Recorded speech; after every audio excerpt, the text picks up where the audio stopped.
Y le decimos: Padre nuestro que estás en los cielos, Señor Dios Todopoderoso, gracias porque nos permite, Señor, día a día recibir bendiciones de parte de ti. Tú, Señor, obras en beneficio nuestro. Tu gracia, tu misericordia es en cada uno de nosotros.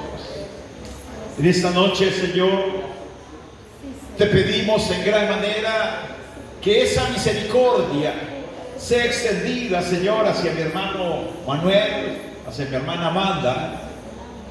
Que seas tú, Señor, glorificándote en sus vidas. Que seas tú bendiciéndoles en gran manera. Que reciban, Señor, la sanidad de parte de ti y glorifiquen tu santo nombre. Ahora, Señor, háblanos. Háblanos a través de tu palabra, Señor. Obra en los corazones. Derrámate, Señor, en misericordia. Y añade, Señor, aquellos que han de ser salvos.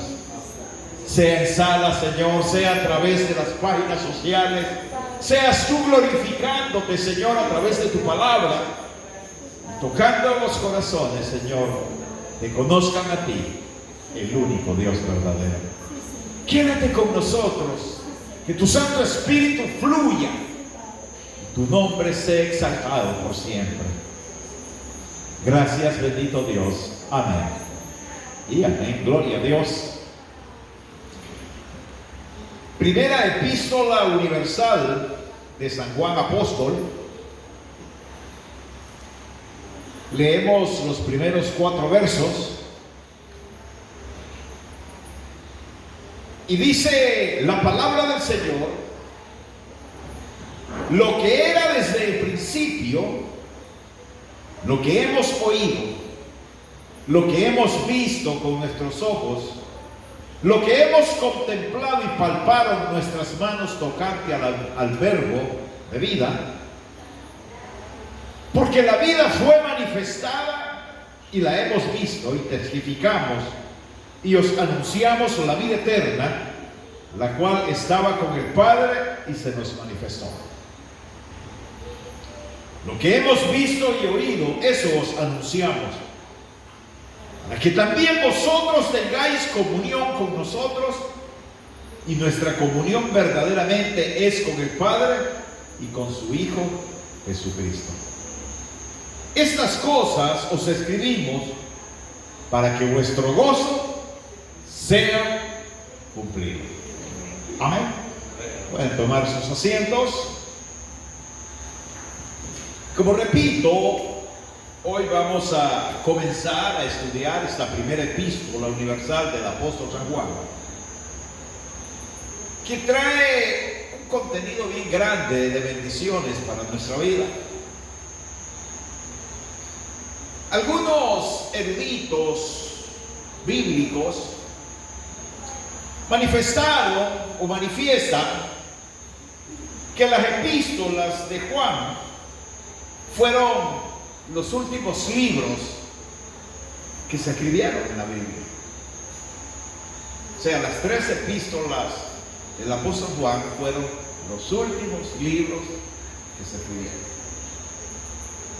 Y con toda seguridad, las epístolas de Juan fueron las últimas que este apóstol escribió. Algunos creen que, como ven el orden dentro de la Biblia, primero es el Evangelio, después son las epístolas, por último lo que es el Apocalipsis, entonces creen que en ese orden se escribió, pero la verdad es que no. Y esta primera carta no tiene la forma o el estilo de una carta o de una epístola, porque tú no encuentras en ellos ni saludos iniciales, ni tampoco encuentras saludos en la conclusión. Y sus escritos son más bien considerados como un sermón o como una predicación. ¿Qué quiere decir esto? Que todas las características del mensaje escrito por un fiel pastor es lo que se entiende de estas epístolas. Un pastor que siente amor por las almas, preocupación por las almas, y que está interesado en el correctivo de cada una de las almas para que se enfoquen en lo que es verdaderamente el Evangelio. Aunque en la realidad Juan se desempeñó como el pastor de la iglesia en Éfeso. Él fue el pastor. O sea, Pablo la fundó, pero Juan fue el pastor de esa iglesia. Y a través de los años, la iglesia ha creído que el apóstol escribió en el orden así como aparece en la Biblia, pues ya les dije que no es así. Sin embargo, en los años recientes Juan escribió sus epístolas como su obra final. O sea, su primera epístola la escribió cuando comenzaba su encarcelamiento allá en Patmos.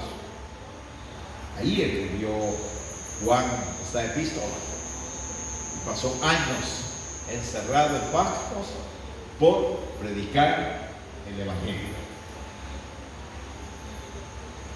¿Qué quiere decir eso? Que esa carta tiene un promedio de como de 100 años después de Cristo. Su escritura. Habían transcurrido ya aproximadamente 100 años cuando Juan escribió esta carta y la hizo llegar a la iglesia. Y aún así Juan murió en Éfeso y fue enterrado en Éfeso porque él fue pastor de ese lugar. Sin embargo, para poder comprender esta epístola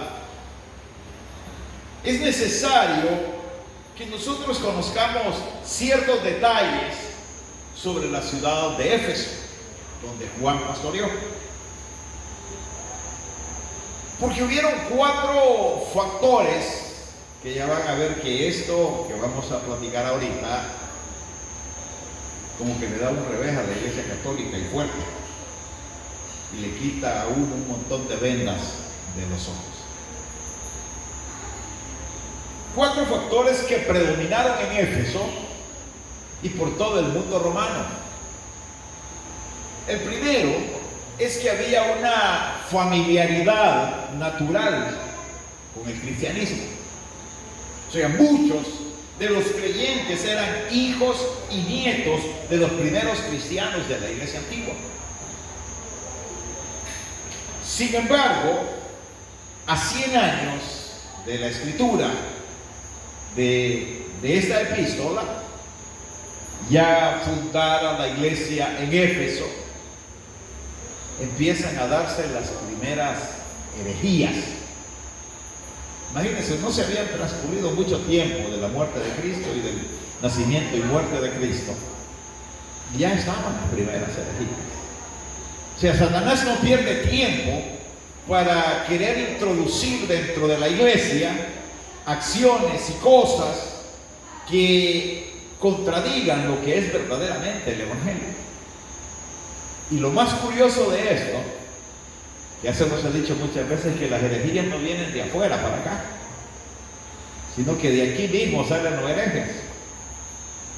De aquí mismo salen las personas que están en contra de la voluntad de Dios y hacen las locuras en contra de la voluntad de Dios. Y a 100 años de Cristo, el brillo de la iglesia cristiana se había empañado en su fe por esas locuras que habían aparecido.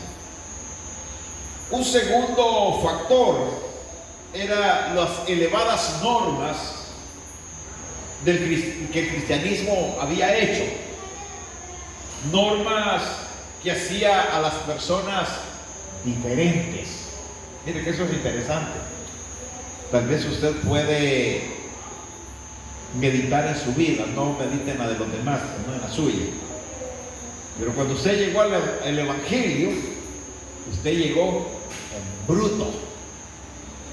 ¿Qué quiere decir eso siempre? Que llegó tosco, llegó con maña, llegó con un montón de cosas raras, y conforme se ha ido metiendo en el Evangelio y metiéndose en el Evangelio, su vida ha ido cambiando. Y acá se daba eso, pues, que la gente miraba que los que llegaban a la iglesia salían diferentes, cambiaban, pero los únicos que no cambiaban eran los hijos y nietos de cristianos. Como que hay cierta familiaridad hoy día igual, ¿no se han fijado? Los papás, las mamás en el cristianismo y los hijos en el mismo diablo. Que nosotros mismos no hemos hecho hincapié en poner en práctica el Evangelio en nuestra casa, sino que le dejamos a los hijos que hagan lo que les pegue su regalada gana.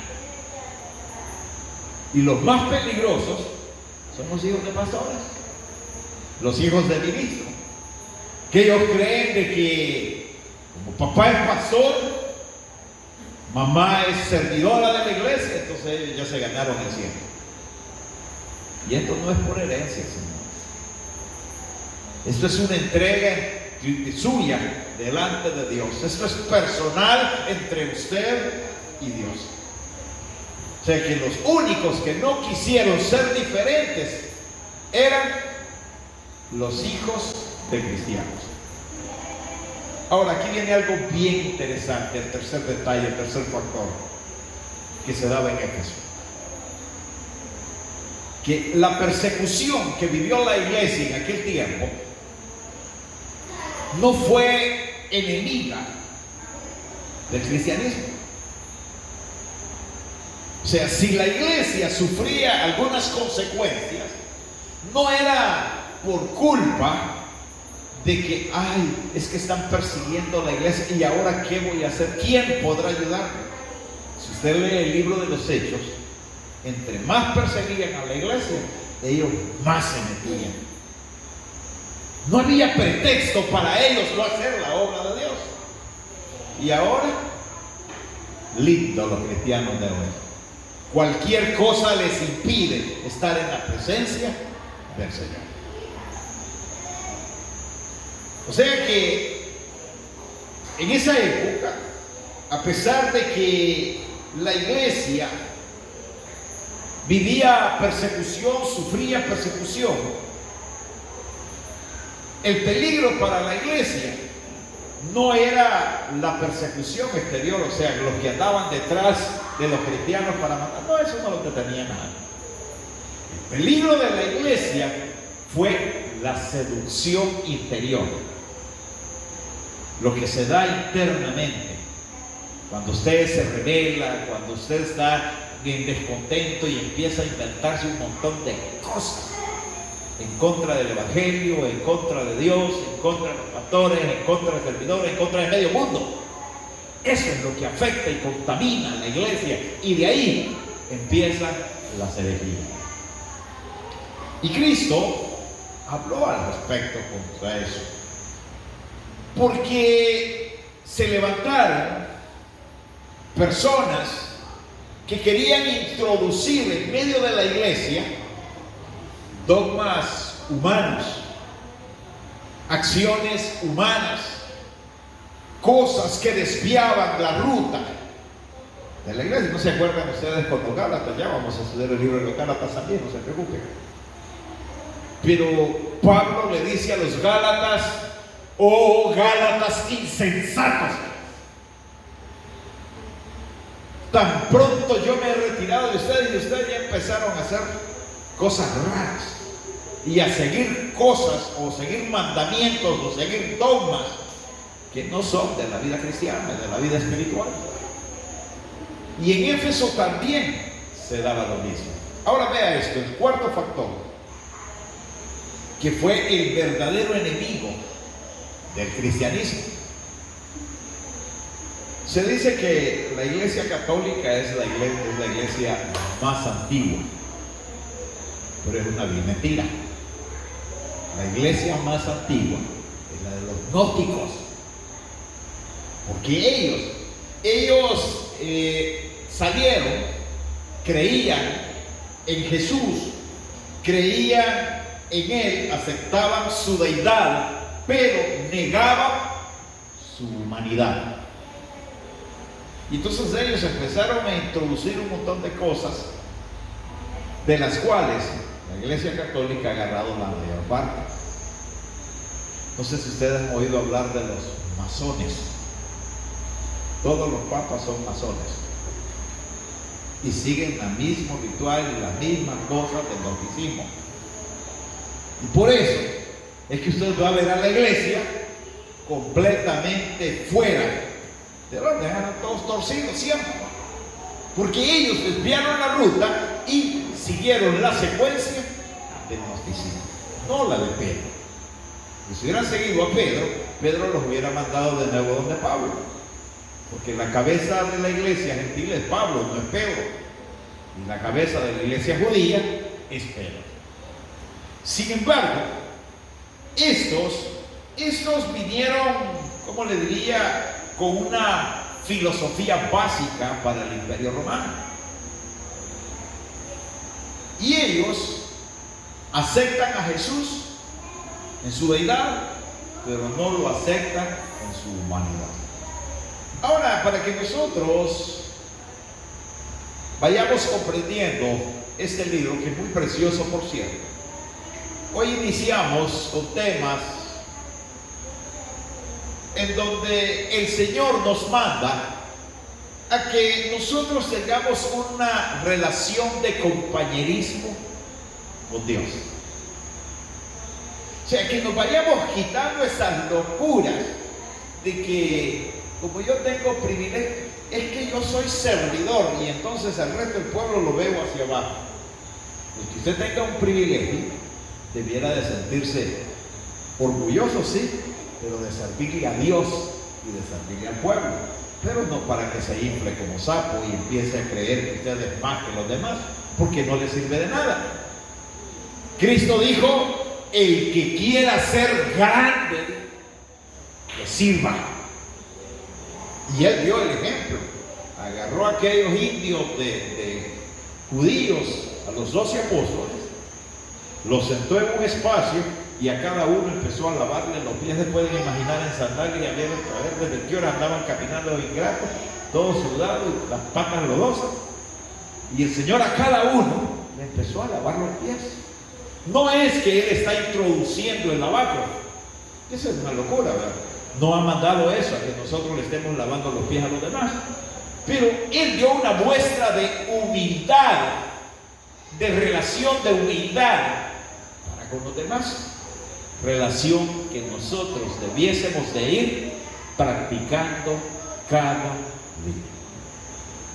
¿Y dónde mejor la podemos practicar? En nuestra propia casa, con sus esposos, con sus esposas, con sus hijos. Practicar la relación de unidad en casa y después la relación con Dios.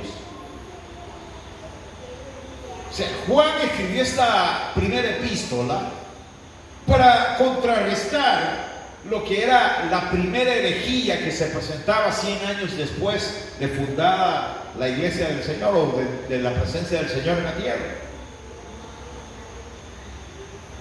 Los padres de la iglesia primitiva lucharon contra esas herejías de la iglesia y adoptaron esta creencia, en donde al hablar de Cristo dicen así: que Él se convirtió en lo que nosotros somos para convertirnos a nosotros en lo que es Él.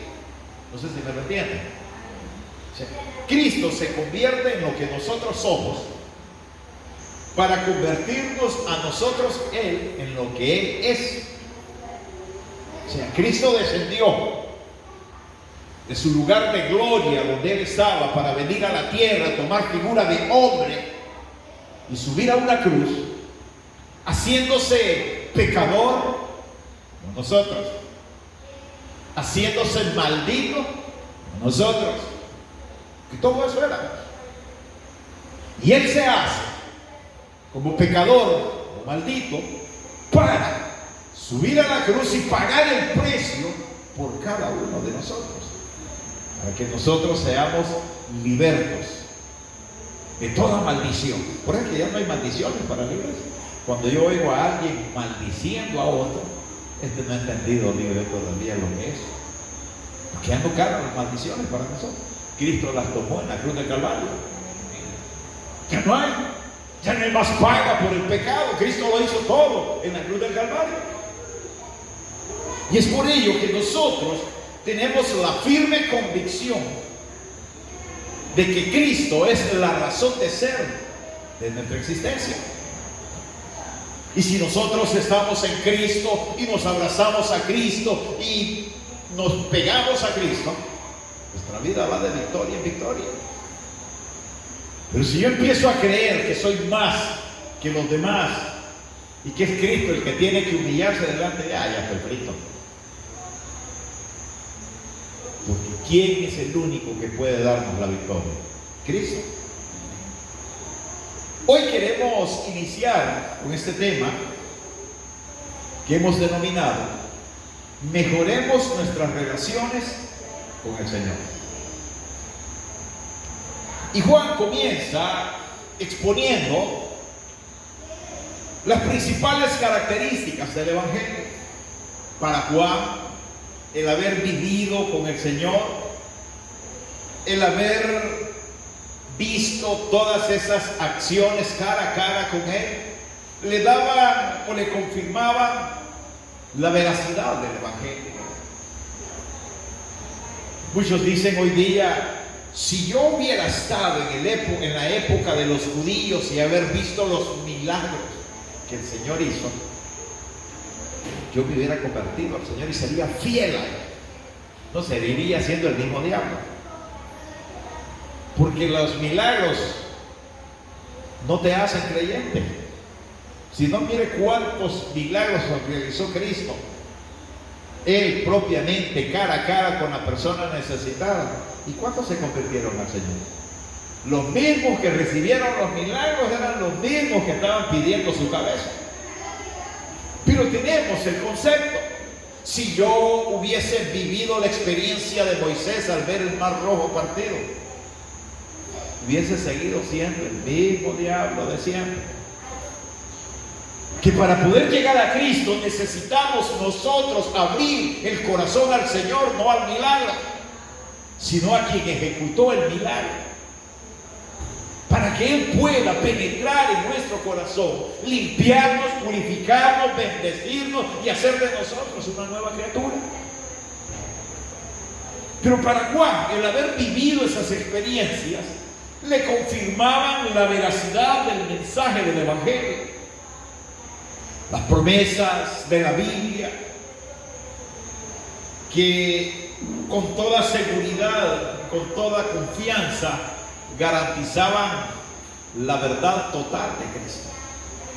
Y eso es lo maravilloso, que dentro de este libro hay una cantidad grande de promesas que son para ti, exclusivamente para usted, que usted se goce, disfrute de ellas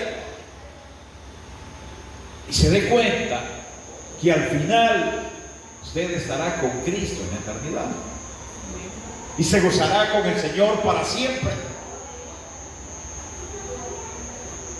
Sin embargo, a pesar de todo ello y de milagros que suceden y todavía siguen sucediendo, de la presencia de Cristo en medio nuestro, todavía vemos personas que con el correr de los años han ido apareciendo, líderes religiosos que han ido apareciendo, con mucha influencia, por cierto, que arrastran a millares de personas como seguidores, en donde les dicen 4 tonterías y ellos se van y felizmente se dejan a Cristo a un lado y ellos hacen las cosas como a ellos les place y distorsionan el evangelio y hacen herejías, porque no es otra cosa, es lo que sale de sus labios, son herejías, y la gente les sigue ciegamente porque les hablan de cosas que ellos desean escuchar. Yo le voy a decir a usted esta noche, si yo le voy a hablar a usted lo que usted quiere escuchar, corran, porque lo voy a engañar. Yo le voy a hablar a usted lo que este libro dice, y lo más probable es que no le guste, lo sienta tosco, lo sienta grave, pero es la palabra del Señor que va a llegar a su corazón y lo va a cambiar rotundamente. Hoy día tú encuentras muchos seguidores o muchas personas, mejor dicho, líderes religiosos. Algunos pues ya murieron y otros todavía siguen vivos, pero que han introducido dentro de la iglesia acciones completamente erróneas. Por ejemplo, una que está en juego ahorita, donde el principal de ellos, el cabeza de ellos, es en México, y él dice que él es el único lleno del Espíritu Santo. El resto de la iglesia no, solo él. Y entonces de todas partes del mundo hacen grandes caravanas, llevan a la gente hasta allá donde él, para que lo bauticen. Solo que dice Fregano ya lo metió preso a Estados Unidos. Es la luz del mundo. Y se murió el papá de ellos y heredó, porque ellos por herencia van pasando las cosas. Pero ¿qué dice la Biblia? Cristo dijo, es necesario que yo me vaya para que venga sobre vosotros. No dice sobre el pastor, no dijo sobre uno de los apóstoles, sobre vosotros, sobre todos aquellos que abrimos el corazón delante del Señor para recibir a Cristo. Somos llenos del poder y de la gloria de Dios y de su Santo Espíritu. Y acciones como esas han llevado a que haya menos credibilidad en el Evangelio, menos credibilidad en la iglesia. Vemos un montón de locos diciendo locuras. Solo hay una persona a la que nosotros debemos de seguir. Es Cristo. Debemos imitarlo a Él, seguirlo a Él, padecer por Él si es necesario, pero nunca torcer el camino que el Señor nos ha trazado. Para que podamos mejorar nuestras relaciones con Dios, veamos quién era nuestro Cristo glorioso. Dice el verso 1, lo que era desde el principio, lo que hemos oído, lo que hemos visto con nuestros ojos, lo que hemos contemplado y palpado nuestras manos tocantes al verbo de vida. Si este verso 1, lo primero que nos va a hablar es de la existencia de Cristo. De la existencia de Cristo. Nosotros hemos visto, hemos leído que Cristo es la razón de ser, es el eslabón perdido, es la fuente inagotable del amor, es el todo para nosotros. Sin embargo, la Biblia hace 3 referencias y una de ellas la encuentra en la creación, en el Génesis, en el capítulo 1, verso 1. Cuando dice la palabra, en el principio creó Dios los cielos y la tierra. Ahí ya se está hablando de Cristo. Ahí Ya Cristo ya era. Y el segundo descrito usted lo encuentra en el Evangelio según San Juan, capítulo 1, verso 1. Cuando dice, en el principio era el Verbo. El Verbo era con Dios y el Verbo era Dios. Y el verso 14 dice, y el Verbo se hizo carne y habitó con nosotros. O sea que se remonta al pasado primero, llegando mucho más lejos que la creación misma, porque habla de la existencia de Cristo desde la eternidad, no desde el momento en que nació Jesús en la tierra, del milagro del nacimiento de Cristo por medio de una virgen, que para muchos ahí comienza la vida de ellos, y Cristo es desde la eternidad hasta la eternidad. Y el tercer detalle está ya en Primera de Juan, que es lo que leemos acá, el verso 1. Lo que era desde el principio, lo que hemos oído, lo que hemos visto con nuestros ojos, lo que hemos contemplado y palpado nuestras manos tocante al Verbo de vida. O sea, el Verbo es Cristo. El Verbo en el principio era el Verbo. El Verbo era con Dios y el Verbo era Dios. Y el Verbo es una parte interesante y vital en la Trinidad Divina. Que ya ve que como muchas congregaciones niegan la Trinidad, no existe la Trinidad. Pero hay un Padre, hay un Hijo y hay un Espíritu. Ya vamos a llegar al capítulo 5, cuando dice en el capítulo 5, verso 7, dice: tres son los que dan testimonio en el cielo: el Padre, el Verbo y el Espíritu. Y los tres son una. Claro, no hay donde equivocarse. Yo creo que ellos arrancan, los testigos de Jehová arrancaron el verso. Ellos no tienen verso 7. El verso 8 lo hacen 7 y 8. Pero igual, toda la Biblia habla de la Trinidad, toda la Biblia habla de Padre, Hijo y Espíritu. Pero Cristo es desde la eternidad hasta la eternidad. Cuando usted lee allá en Apocalipsis 1, verso 8, dice: yo soy el Alfa y la Omega, principio y fin, dice el Señor. Alguien me dijo por ahí: ¿y qué es eso del Alfa y de la Omega? El Alfa y la Omega son dos letras griegas del alfabeto griego. El Alfa es el inicio y la Omega es el final.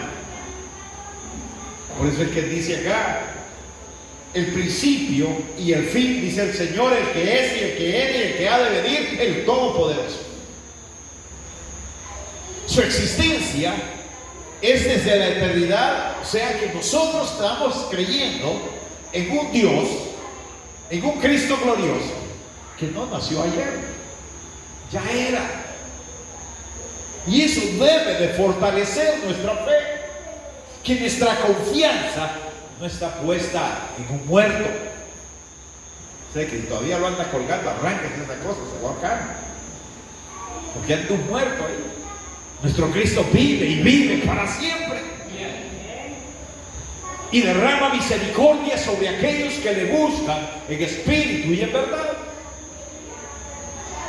O sea que el hecho de que María hubiese sido utilizada para que Cristo naciese en la tierra, no quiere decir que María es la madre de Dios. Esa es una locura católica, humana, o sea, no es la madre de Dios. Dios no tiene madre. Él es desde la eternidad y hasta la eternidad. Y María nació allá hace 21 siglos, que tuvo el privilegio, bendita la misericordia de Dios sobre ella, de que Dios la escogiera siendo virgen, para que ella concibiera del Espíritu Santo y naciese en la tierra Cristo hombre, que era la promesa. Tenía que venir el Mesías tenía que nacer aquel que iba a libertar a Israel. Pero Israel lo esperaba con cañones, con balas, con rifles, fusiles, flechas y qué sé yo cuántas armas más. Y vino apareciendo un Cristo montado en un berrito, hablando de amor y de paz. O sea, el que naciera Jesús de María Virgen no significa que ahí comenzó su existencia. La existencia de Cristo ya era. La existencia de Cristo ya estaba desde la eternidad. ¿No se acuerdan ustedes cuando Dios, después de que ya había hecho todo, iba a ser al hombre? ¿Cuáles fueron las palabras? Para todo decía, hágase, y las cosas se hacían. Vamos a hacer la luz, y la luz se hizo, y la luz fue buena. Vamos a hacer la tierra, y la tierra se hizo, y la tierra era buena. Y vamos a hacer la luz, y vamos a hacer las aguas, y vamos a hacer los mares, y todo fue bueno. Pero cuando se iba a hacer al hombre, ya no dijo hágase, sino dijo hagamos. Hagamos al hombre a nuestra imagen, a nuestra semejanza. ¿Por qué estaba hablando en plural Dios ahí? Dicen unos ahí, no, es que él estaba hablando con los ángeles. Dios no comparte su gloria con nadie, y así sea San Ángel. No la comparte. Él está hablando, el Espíritu está hablando con el Rey de la Gloria, con su Hijo Jesucristo, porque los tres forman uno solo, la majestad de las alturas. ¿Y sabían ustedes que todavía hay muchas congregaciones, sectas le llamaría yo, que se atreven a decir que Jesús es un profeta y que no tuvo nada que ver con todo lo que se dice en la Biblia de él?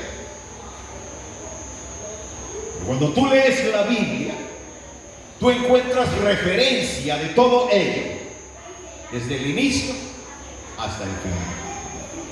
Verso 1, una vez más. Lo que hemos oído, lo que hemos visto con nuestros ojos, lo que hemos contemplado y palparon nuestras manos tocantes al verbo de vida. O sea, toda la parte final del verso 1.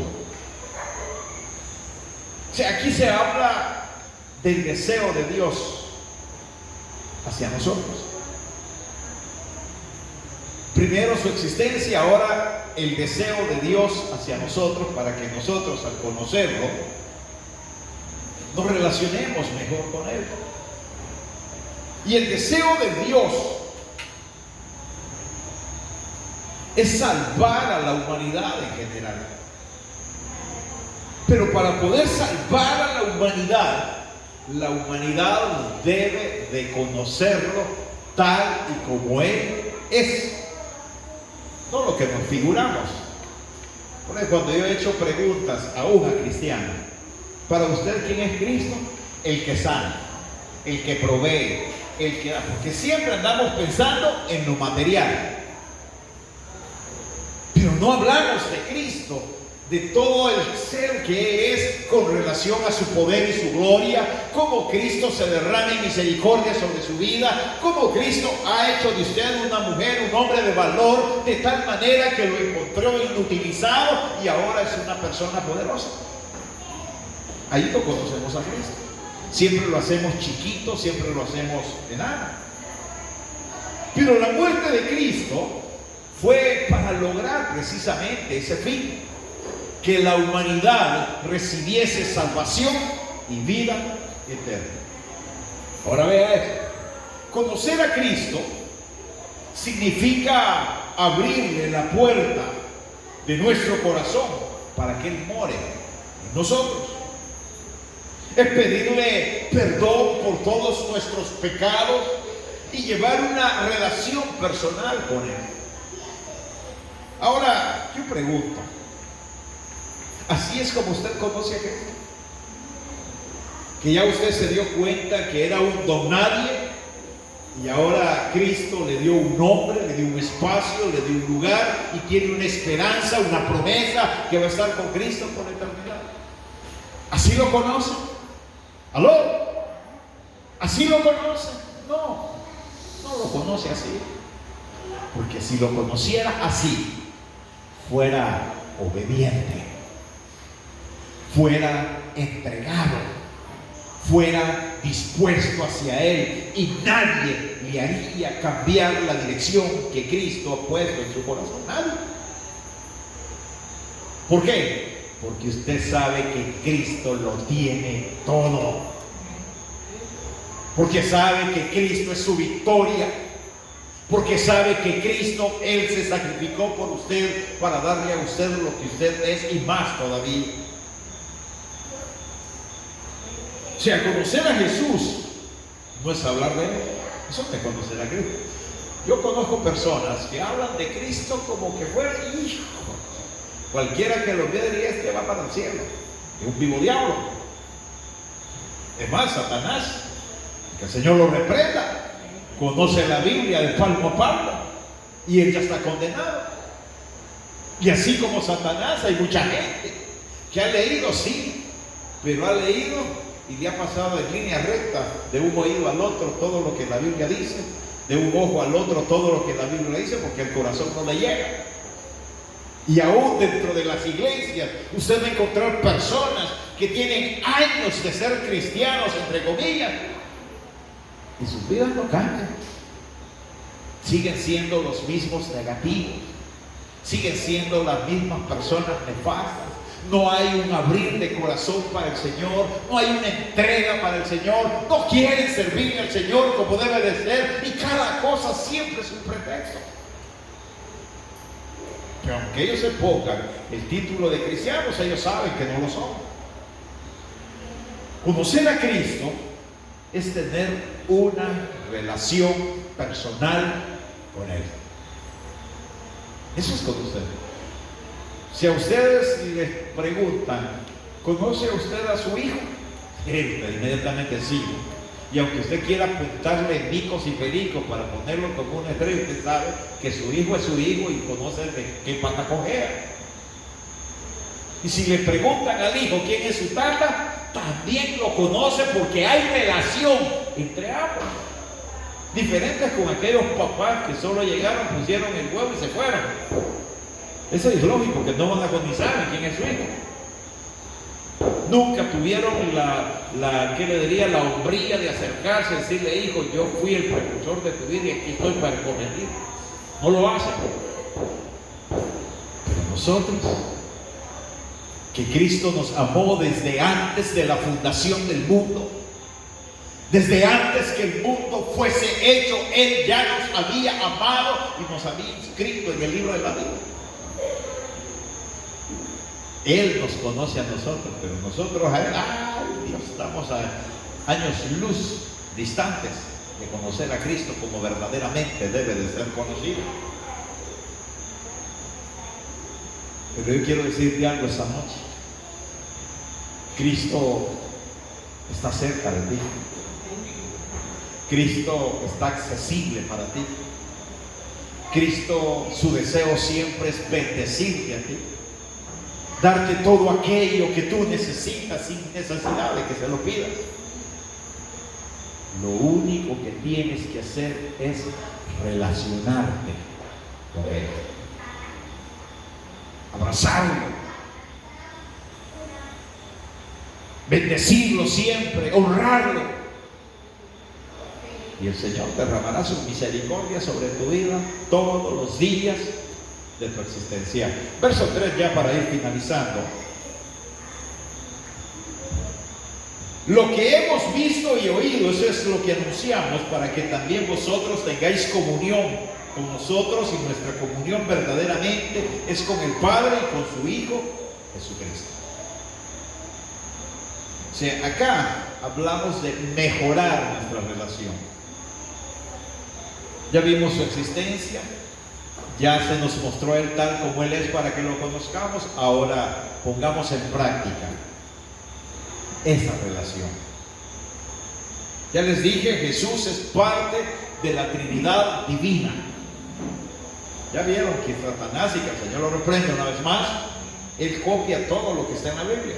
Y así, como se habla de Trinidad divina, él también está creando una Trinidad diabólica. Allá lo que quieran conocer está ese espacio. Yo me quedo hasta aquí, donde está la Trinidad divina, porque ahí está la victoria, el otro es derrota. Pero tú notas algo curioso en la Trinidad. Tú no vas a ver al Padre peleando con el Hijo, al Hijo peleando con el Espíritu, al Espíritu peleando con el Padre, o que están en discordia los tres. Jamás los encuentras dentro de la Biblia y todo el actuar de ellos en discordia. Jamás los encuentras en la Biblia de que ellos se hacen reclamos unos a otros. Nunca están en desacuerdo. Jamás. Bueno, que Cristo dijese: a la madre, pero ¿a dónde me mandaste? Voy a subir, y estos ingratos como me agarraron, me latigaron todito, me crucificaron, me pusieron una corona y voy allá arriba bien tranquilo y yo aquí sufriendo, pagando. Nunca encuentras a Cristo renegando por todo lo que iba a padecer y por todo lo que padeció. Al contrario, Cristo siempre dijo: hágase la voluntad del Padre. Gloria a Dios a eso. Y es lo que nosotros siempre debemos tener en mente: hacer exactamente la voluntad de Dios. Que Cristo se glorifique en nuestras vidas. Que sea Él el artífice de todas aquellas cosas que nosotros vamos a hacer bien. El cielo se ha caracterizado siempre por esa sumisión de obediencia y de respeto. Solo la iglesia es la que anda al revés. Y entre más avanza la iglesia hacia la evolución, que no sé qué quiere decir esa cosa, pero es torpe para la iglesia. La iglesia se va desviando y se va desviando y se va desviando de la presencia misma del Dios de los cielos. Solo en la iglesia, en la vida cristiana, es que encontramos nosotros rivalidades. Acá mismo usted va a ver entre una hermana y otra rivalidad, entre un hermano y otro rivalidad, entre un pastor y otro rivalidad. Miren, no hay cosa más curiosa en un cristiano que se moleste porque la hermanita está triunfando, porque la hermanita Dios la está bendiciendo, porque a la hermanita Dios está derramando su misericordia. Y ya vienen los otros y empiezan a morderle las costillas porque no les parece que la hermanita esté recibiendo bendición de parte de Dios. Y si Dios quiere bendecirla, ¿yo qué? Y si Dios quiere derramar misericordia sobre su vida, ¿qué? Si yo quiero las bendiciones que a ella le están dando, humillémonos al Señor y hagamos la voluntad de Dios. Y Dios va a obrar en tu vida y te va a bendecir en gran manera. Quitemos de nosotros la deslealtad, quitemos de nosotros la infidelidad, quitemos de nosotros todo aquello que impide el fluir de la presencia de Dios. Y entonces este verso 4 se cumplirá. ¿Qué dice el verso 4? Estas cosas os escribimos para que vuestro gozo sea cumplido. ¿Sabe dónde se notan los buenos cristianos? En su comportamiento. Aunque estén viviendo experiencias negativas, ellos siempre andan gozosos, riéndose, vayan locos. Pero ¿saben por qué se ríen? Porque el problema que tienen ya saben que tiene solución. Dios va a obrar en ese problema, Dios va a bendecir ese problema y el cachudo hay que se lo lleve ya. Gocémonos en el Señor, vivamos del Señor, estemos con el Señor, hagamos la voluntad de Dios y Dios se glorificará en nuestras vidas. Gloria sea para siempre al Hijo de Dios. Nos ponemos.